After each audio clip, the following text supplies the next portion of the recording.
성경을 다 펴셔서 창세기 25장을 펴주시기 바랍니다. 창세기 25장을 펴주시면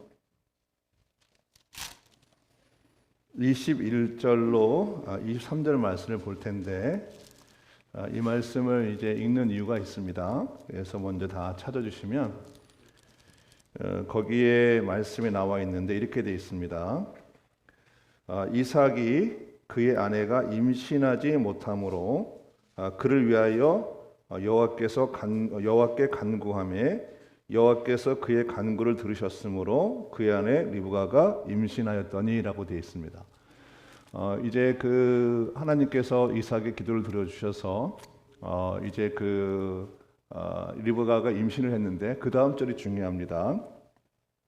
그 아들들 쌍둥이겠죠. 그의 태 속에서 서로 싸우는지라 그가 이르되, 그러니까 리브가입니다. 리브가가 이르되 이런 경우에는 내가 어찌할꼬 하고 가서 여호와께 묻자온데 돼 있어요. 그러니까 이제 임신을 했는데 안에 쌍둥이가 있는데 이 쌍둥이 안에서 막 싸우는 거예요. 그러니까 너무 힘드니까 이 힘들 때 더 죽게 나가서 물은 거죠. 더 가까이 나가서. 근데 이 손들이 뭐라 그러냐면 여호와께서 리브가에게 이르시되 두 국민이 내 태중에 있구나 두 민족이 내 복중에서부터 나누리라. 이 족속이 저 족속보다 강했고 큰 자가 어린 자를 섬기리라 이렇게 되어 있어요. 이 말은 뭐냐면 이 리브가 애를 통해서 나온 쌍둥이가 첫째가 이 에서이고 그리고 둘째가 야곱인데 하나님께서 말씀하신 게 뭐냐면 에서가 큰 자, 에서가 야곱 작은 자를 섬긴다 얘기하는 거죠. 하나님의 예언입니다. 근데 이 예언의 말씀을 리브가가 이제 하나님 앞에 들었어요. 그러면 이 들은 거를 남편과 얘기를 했겠죠, 그렇죠? 이미 태중부터 하나님이 정하신 거죠. 어린 자가 큰 자를 섬기겠다. 그런데 우리가 잘 아는 것처럼 이제 그 때가 돼서 이제 그 이삭이 이제 하나님 앞에 돌아갈 때가 되어서 이제 그 축복권을 행사를 하는데 그 이삭이 분명히 하나님께서 태중에 있을 때부터 어린 자가 큰 자가 어린 자를 섬긴다 그랬으니까 그러니까 육적으로는 에서가 장자지만 영적으로는 야곱이 장자입니다.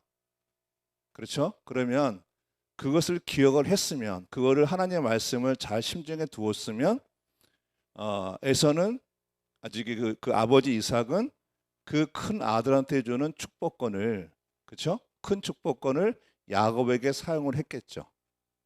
만약에 그렇게 됐다 그러면 우리가 잘 아는 야곱이 속이는 자가 됐을까 하는 거예요. 그렇죠?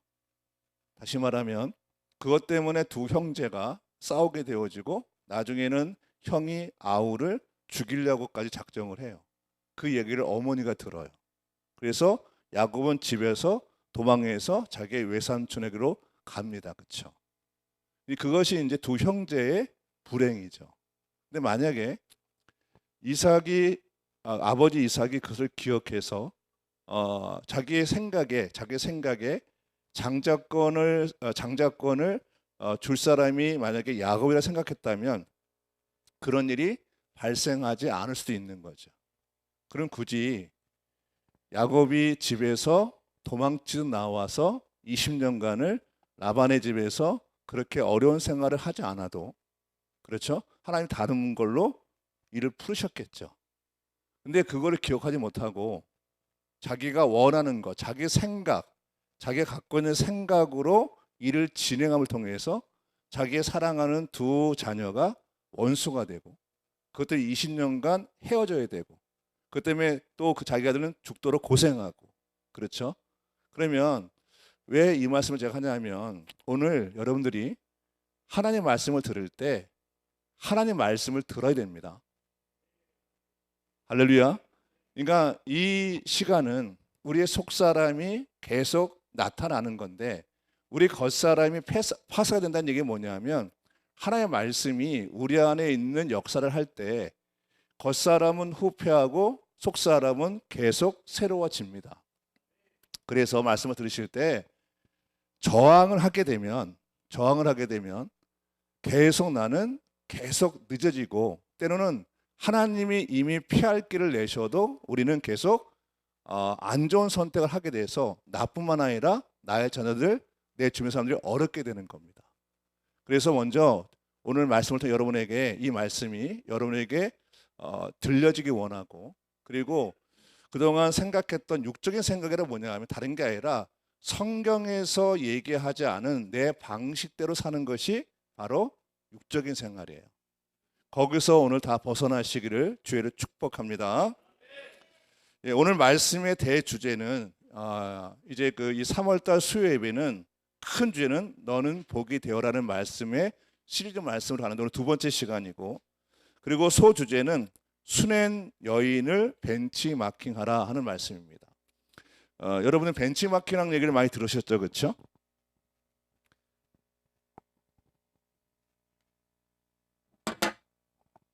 이 벤치마킹이란 말을 우리가 많이 듣는데 이 말은 여러 군데 쓰이더라고요.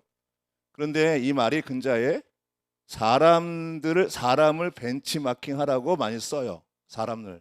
다시 말하면 내가 그렇게 되고 싶은 사람 있잖아. 난 저런 사람이 되고 싶어 하는 그 사람. 그렇죠? 나는 저 사람처럼 되고 싶어 할 때, 그 사람처럼 되고 싶어 할 때는 그 사람을 벤치마킹하라고 그래요. 아멘. 그렇죠? 자, 그러면 이 벤치마킹이란 의미는 뭐냐면 이런 겁니다. 내가 그 사람처럼 되고 싶어하는 그 사람을 벤치마킹하는 건 뭐냐면 그 사람이 어떻게 성공을 할 수 있는 방식을 가졌을까, 그 사람의 성공 방식을 살펴보는 거고, 그 사람의 삶의 습관을 찾아보는 거고, 그 사람의 사고 방식을 내가 연구하는 거예요. 그래서 그것을 분석하고 그 사람의 성공 방식, 그리고 삶의 습관, 그리고 사고 방식을 연구하고, 그리고 그것을 참고해서 자신에게 적용을 하는 겁니다. 아멘. 그게 벤치마킹 하는 거예요. 난 저 사람처럼 되고 싶어. 그러면 그 사람이 어떻게 사는지, 어떤 생각을 하고 있는지, 어떻게 삶을 살아가는지에 대해서 내가 연구해서 그 사람이 하는 삶의 습관, 사고, 그리고 행동 방식을 내가 분석해서 그렇게 살아내는 거죠. 더 정확히 말하면 뭐냐면 그 사람이 어떤 장점을 갖고 있나, 그 사람의 성공 요인을 분석해서 자신의 삶에, 자신의 일에 적용을 하는 것을 말합니다. 오늘 하나님께서는 우리에게 뭐라 하냐면 수냄 여인을 벤치마킹하라고 하십니다. 그러니까 수냄 여인이 어떤 사고방식을 갖고 있는지, 그리고 어떤 그가 행동을 갖고 있는지에 대해서 보시면서 여러분이 수냄 여인처럼 그런 성경적인 삶을 사시기를 축복합니다. 오늘 그 성경에서 보면 오늘 말씀을 보면 그 수냄 여인에 대한 얘기가 한 30절 정도가 이렇게 기록이 되어 있어요. 굉장히 많은 양이죠. 한 사람을 조명하는 데 있어서 30절 이상을 할애한다는 얘기는 뭐냐면 그 사람의 중요성을 얘기하는 거예요. 그래서 오늘 말씀을 보시면 그 8절로 본문 보시면 8절로 37절까지 이제 수냄 여인에 대한 이야기가 기록이 되어 있어요. 그 전체 얘기는 뭐냐면 수냄 여인이 주의 종 엘리사를 잘 섬깁니다. 잘 섬기는데 그 섬김을 통해서 하나님께서 그에게 아들을 주시고 또 그 아들이 죽었을 때 그 아들을 살리는 기적을 일으킨 얘기가 들어 있습니다. 그것이 오늘 수냄 여인에 대한 얘기인데 이 얘기를 통해서 하나님은 우리에게 말하고 싶은 얘기가 있습니다. 그러면 성경에서 얘기하는 수냄 여인이 누군가를 먼저 우리가 살펴봐야 됩니다. 열왕기하 4장 8절입니다. 거기 보시면 이렇게 되어 있죠. 앞에 보세요. 보시면 함께 있습니다. 시작. 하루는 엘리사가 수넴에 이르렀더니 거기 한 귀한 여인이 그를 간건하여, 이렇게 되어 있어요. 그렇죠? 그러면 오늘 말하는 수넴은 어떤 지역 이름이에요. 이스라엘의 어떤 지역 이름이고 수넴에 있는 한 여인에 대해서 얘기할 때 뭐라 그러냐면 그는 어떤 여인이라고 그러죠? 예, 귀한 여인이라고 그래요. 귀한 여인. 이 귀한 여인이라 했을 때 이 귀하다는 얘기는 어떤 뜻이냐면 그 여인은 위대하다는 거예요. 그렇죠? 그리고 그 여인은 부유하다는 거예요. 그러니까 한 여인에 대해서 뭐라냐면 성경에서 뭐냐면 그 사람은 위대한 사람이다. 그 사람은 부유한 사람이라고 얘기하고 있습니다. 여러분도 위대하게 원하시죠? 그렇죠? 귀하게 부유하게 원하시죠? 그렇죠? 그 여인이 수넴 여인입니다. 그래서 이 수넴 여인은 신앙적으로도 또 그분의 성품, 인품으로나 또 사람들로 존경받는 모든 것이 완전했어요. 신앙도 훌륭했고 그 사람의 성품도 훌륭했고 또 많은 사람들의 존경을 받았던 그런 사람이에요. 거기다가 경제적으로 부유했습니다. 그래서 수넴 여인은 어떤 그 당시의 신앙 공동체에서도 뛰어난 존재였고 또 사회적으로도 신분이 높았던 사람입니다. 그러면 신앙적으로나 사회적으로나 완벽에 가까운 수넴 여인이 본문에서 언급된 첫 번째 모습이 뭐냐면 엘리사에게 간건한 거예요. 다시 말씀을 보겠습니다. 자, 하루는 엘리사가 수넴에 이르렀더니 거기서 한 귀한 여인이 그 엘리사를 뭐죠? 간건하였다고 얘기를 해요. 이 얘기는 뭐냐면 이 간건하다는 얘기는 뭐냐면 수넴 여인이 자기의 자발적 의지를 가지고 엘리사에게 무엇인가 계속해서 강하게 요청을 하는 거예요. 그 엘리사에게 뭔가 계속 붙잡고 이렇게 해달라고 계속 요청한 거예요. 그것이 간건하답니다. 이것은 뭐냐면 우리 집에 들어와서 우리 집에 들리셔서 음식을 드시라 하는 거예요. 내가 융숭하게 대접을 할 테니까 우리 집을 지날 때마다 항상 들려서 우리 집에서 식사를 하라고 계속 간건하는 거예요. 이러한 수넴 여인의 모습이 삶의 태도가 그를 경제적으로 부유하게 하고 사람들로부터 존경받는 삶을 살게 하는 그런 요소였습니다. 자, 그러면 수넴 여인이 엘리사에게 무엇을 간건해야 했을까 한번 보겠습니다. 열왕기하 4장 8절입니다. 함께 읽어볼까요? 시작. 하루는 엘리사가 수넴 마을을 지나가게 되었는데 그곳에 한 부유한 여인이 있었다. 그가 엘리사에게 음식을 대접하고 싶어하여 엘리사는 그것을 지날 때마다 거기 들려서 음식을 먹게 하였다. 그렇죠? 앞서 말씀드린 대로 계속 엘리사에게 요청한 게 뭐냐면 우리 집에 들려달라. 우리 집에 들어오셔서 내가 최선을 다해서 음식을 대접할 테니까 우리 집에 들어오셔서 반드시 식사를 하고 가시라. 이 수렴에 들으시면 반드시 우리 집을 들려서 식사를 하시라고 계속 간건한 거죠. 이러한 수렴 여인의 모습은 누구랑 같냐면 아브라함의 모습과 같아요. 창세기 18장 1절을 보면 이렇게 되어 있습니다. 창세기 18장 1절에 보면 거기서 보면 주님께서 마물레의 상수리 나무 곁에서 아브라함에게 나타나셨다. 아브라함이 고개를 들어보니까 웬 사람 셋이 자기의 맞은쪽에 있었다. 그는 그들을 보자마자 장막 어귀에 달려나가 그들을 맞이하여 땅에 엎드려 절을 해요. 나그네가 오는데 달려나가서 어떻게 하냐면 그를 맞이하는데 땅에 엎드려 절을 하면서 무엇인가 간건한다고요. 그게 뭐냐면 손님들에게 잡술 것을 제가 좀 가져오겠습니다. 그러니까 우리 집에 들어와서 식사를 해달라고 간건하는 거예요. 다시 말하면 우리 집을 신방을 해달라는 거예요. 할렐루야. 그러니까 이 말씀을 자세히 보면 수넴 여인과 그리고 아브라함의 모습이 거의 닮아 있습니다.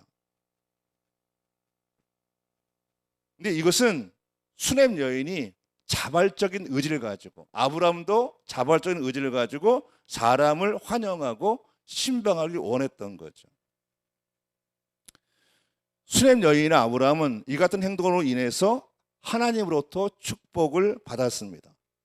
그러면 수넴 여인의 진심은 엘리사는 수시로 그 진심이니까 그 말 그대로 수넴 여인의 집에 적극적으로 가서 신방을 합니다. 열왕기하 4장 8절에 보시면 이렇게 되어 있습니다.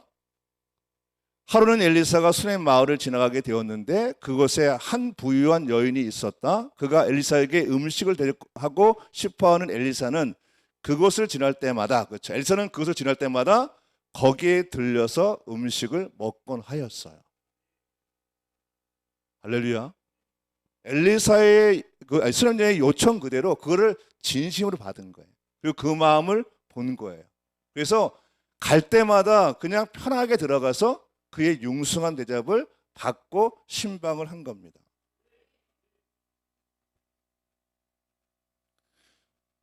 그러니까 이제 엘리사가 계속 자기 집에 와서 식사를 하니까, 그리고 식사하면서 대화도 했었을 것이고 또 어떤 또 이야기도 들었을 거예요, 그렇죠? 그것을 이제 본 이제 수렴역에 봤을 때 이제 우리 집에서 계속 들어오셔서 식사를 하니까 더 적극적인 방법을 취합니다. 수렴 여인은 엘리사가 잠깐 들렸다가 식사하는 것으로 그치지 않고 그분이 하루 묵을 수 있도록 다락방을 만들어요. 열왕기하 4장 10절입니다. 이렇게 되어 있습니다. 이제 옥상에 벽을 둘러친 작은 다락방 하나를 만들어서 거기서 침대와 탁자와 의자와 등자를 갖추어 놓아 둡시다. 남편에게 요청하는 거예요. 그래서 그가 우리 집에서 들을 때마다 그곳에 들어가서 쉬도록 합시다 얘기를 해요. 그러니까 잠시 들려서 식사를 하는 것에서 더 적극 가서 우리 집에서 하룻밤을 유할 수 있도록 그분을 위해서 다락방을 만들자 하는 거예요. 근데 여기서 본문에서 보면 우리가 보통 그 개역 개정판 보면 작은 다락방으로 되어 있는데 그러한 작은 다락방이라는 의미가 아닙니다. 이 다락방은 뭐냐면 그 다락방을 영구적으로 사용할 수 있도록 튼튼하게 아주 세밀하게 지은 집이에요. 방이에요. 할렐루야. 그리고 본체로 들어가지 않고 외부에서 바깥에서 이 수렘 여인의 사람들을 보지 않고도 수시로 들어갈 수 있도록 바깥쪽으로 계단을 만들어서 배려를 한 거예요.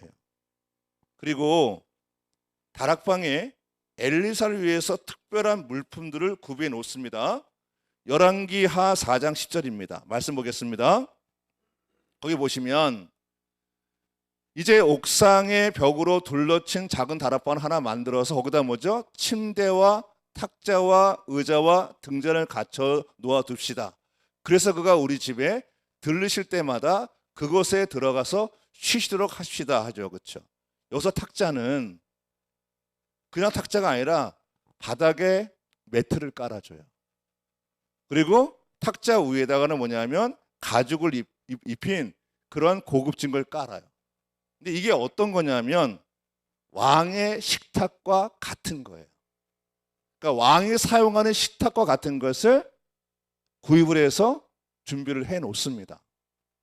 그리고 의자는 어떤 의자냐면 왕이 앉는 보좌와 같은 의자를 구입을 합니다.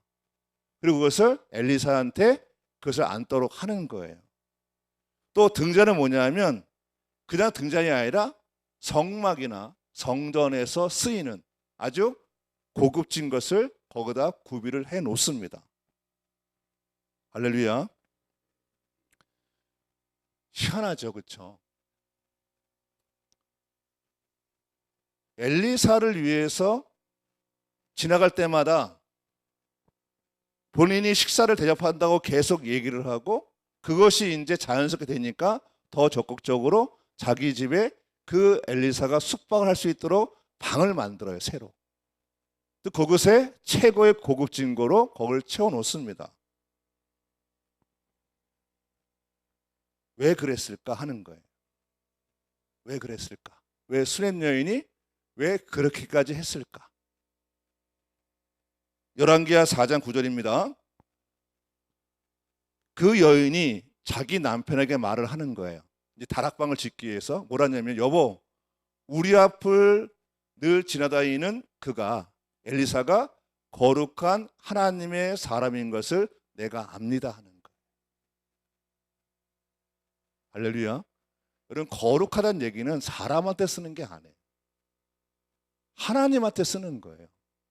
다시 말하면 그가 하나님의 종이라는 얘기를 한 거예요.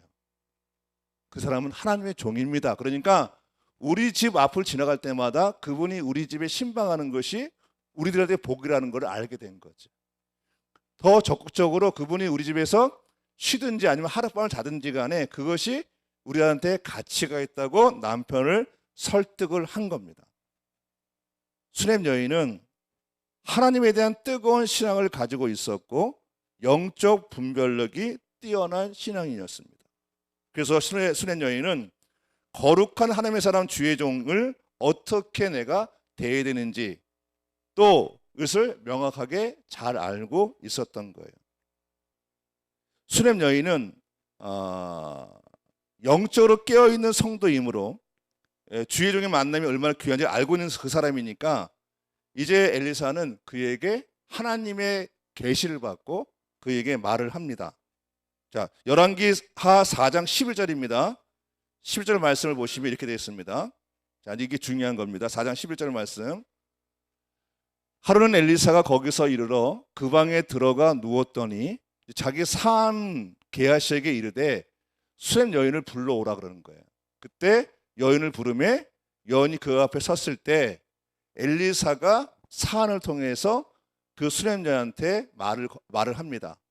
내가 이같이 우리를 위하여 세심하게 배려를 하였다 얘기하는 거죠. 그러면 뭐라냐면 내가 너를 위해서 무엇을 하랴 얘기하는 거예요. 다시 말하면 내가 하나님 앞에 부탁을 해서 너의 기도를 들어주길 원하는데 너의 기도 제목이 뭐냐고 물어본 겁니다.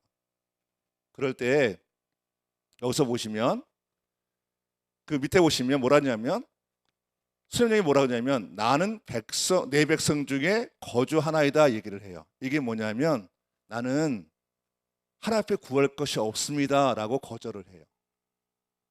거절을 해요. 그럴 때 열왕기하 4장 16절을 보시면 이렇게 되어 있습니다. 보시면 엘리사가 이르되 한 해가 지난 이맘때쯤에 내가 아들을 아느니 하니 여인이 이르되 아니로소이다.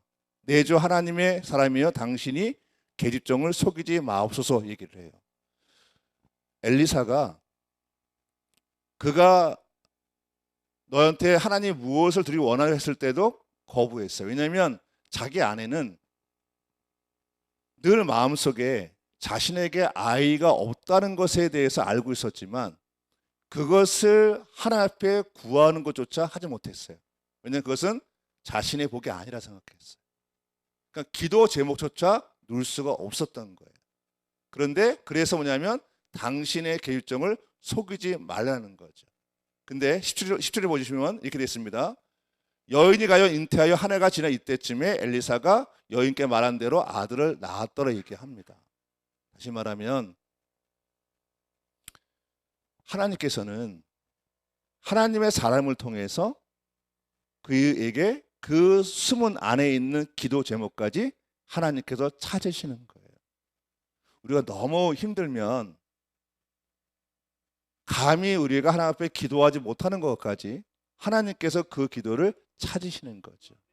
근데 그 통로가 뭐냐면 엘리사인 거예요. 할렐루야. 수렘 여인이 뭐를 잘했냐면 주의 종을 만나는 걸 귀히 여겼어요. 그렇죠? 이번에 우리는 신방에 대해서 제가 주일날 언급을 했습니다. 그리고 그날 신방을 신청하라고 얘기를 제가 드렸어요. 할렐루야. 그런데 우리 안에 그런 게 있잖아요. 불편함. 때로는 중요도가 없는 거. 그래서 나는 아직 이러한데 라고 우리가 할 수 있어요. 수냄 여인을 벤치마킹하는 얘기 뭐냐면 하나님께서 말씀하시는 거예요. 신방을 무조건 바르라는 거예요. 할렐루야. 지금 8가정 정도가 아마 신방을 신청을 알고 있는데 제가 이제 일부러 거기다 올려놓고 신방을 받은 사람들한테 또 제가 뭐를 얘기했어요. 예를 들면 어떤 가정에는 함께 기도하라 얘기하고 어떤 가정에는 따로 기도하라 얘기하고 또 어떤 가정은 제가 개인적으로 어떻게 하라고 얘기를 해요. 왜냐하면 신방은 하나님께서 여러분에게 무엇인가를 하고 싶으신 거예요. 할렐루야. 근데 내 집이 지금 여의치 않습니다. 이거는 하나님의 기회를 놓치는 겁니다. 앞서 제가 처음에 읽어드릴 때 이삭이라는 사람이 굉장히 뛰어난 사람이죠. 훌륭한 사람이고 영적으로 깨어있는 사람이에요. 근데 하나님의 말씀을 무시했을 때 집안에 형제가 싸웁니다. 원수가 되어집니다.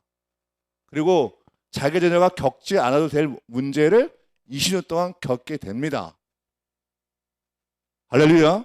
만약에 아내가 들었던 그 얘기, 내 태중에서 이 아이가 싸우고 있는데 이게 뭡니까 물었을 때 주님이 얘기한 그 말씀을 들었다 그러면 이삭은 그러한 우매한 짓을 하지 않았을 겁니다. 자녀도 고생하지 않았을 겁니다. 근데 그 얘기를 듣지 않은 거예요.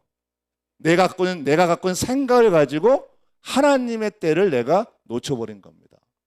저도 이번 제가 수없이 신방을 하면서 늘 느꼈던 게 뭐냐면 신방을 받으라 했을 때 받는 분들의 태도가 너무 중요한 거예요. 저는 수렘 여인 같았으면 좋겠어요.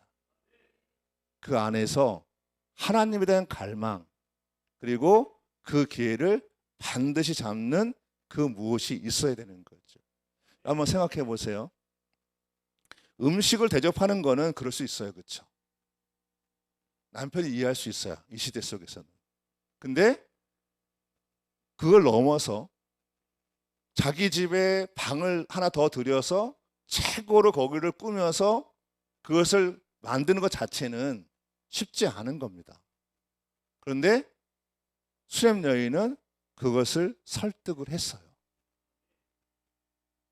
그래서 자기 안에 있었던 기도조차 하지 못했던 자기 안에 있었던 어떤 불가능한 것에 대해서 하나님께서 드러내서 그의 소망을 들어주신 거죠.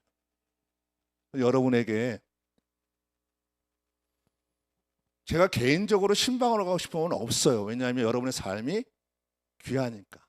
근데 하나님이 여러분의 가정에 신방하기 원하시는 거죠. 제가 가끔 정말 어쩌다 일을 한두 번 어쩌다가 제가 갑자기 어떤 분들한테 문자를 보낼 때가 있어요. 전화를 하거나 집에 가도 되냐 물어볼 때가 있어요. 근데 그럴 때 그 시간적으로 굉장히 좋지 않을 때도 있어요. 근데 제가 그걸 모르겠어요.